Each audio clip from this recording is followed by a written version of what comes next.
বুলবুল তামিমের সমঝোতা হয়ে গেছে। বিসিবি নির্বাচনে এই জোর গুঞ্জন চলছিল 2-3 দিন ধরেই। সেই গুঞ্জন হাওয়ায় মিলিয়ে এখন নির্বাচনের বাতাসে এসেছে নতুন গুঞ্জন। নির্বাচনের শুরুতে সভাপতি হতে চাওয়া তামিম ইকবাল এখন সংশয়ে আদৌ হতে পারবেন কিনা পরিচালক। বিসিবি নির্বাচনে গল্পগুলো নিয়ে এবারের প্রতিবেদন। বাংলাদেশ ক্রিকেট বোর্ড নির্বাচন যেন মেগা ওয়েব সিরিজ। প্রতিটা দিনই গল্পে আসছে নতুন মোড়। নির্বাচনী কৌশলে কেউ ওভারনাইট ভোটার সহ প্যানেল গোছাচ্ছেন, কেউ আবার টপকে যাচ্ছেন নতুন মার প্যাচে।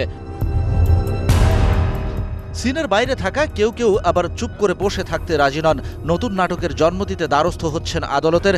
নির্বাচন যেন জমে ক্ষীর হয়ে গেছে। তামিম ইকবাল খান এই গল্পের অন্যতম চরিত্র।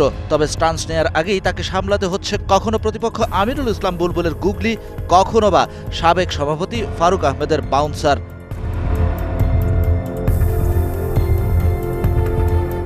বিসিবি নির্বাচনের ক্লাব কোটার 12 পরিচালক হবেন তামিমের প্যানেল থেকেই।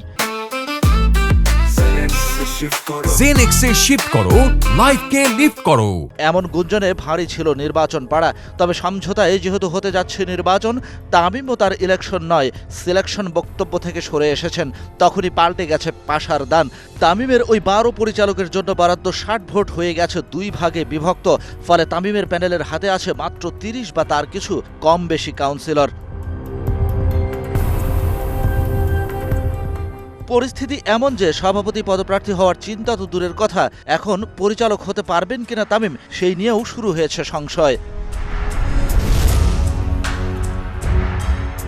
তবে খান সাহেব যেমন মাঠের খেলায় উতরে গেছেন বারবার, চোট নিয়েও এক হাতে ব্যাট করে জিতিয়ে দিয়েছেন বাংলাদেশকে, তেমনি বিসিবি নির্বাচনেও শেষ মুহূর্তে দেখিয়ে দিতে পারেন খেলা, জমিয়ে দিতে পারেন নির্বাচনের ময়দান। Shahan Papon, DBC news, Dhaka.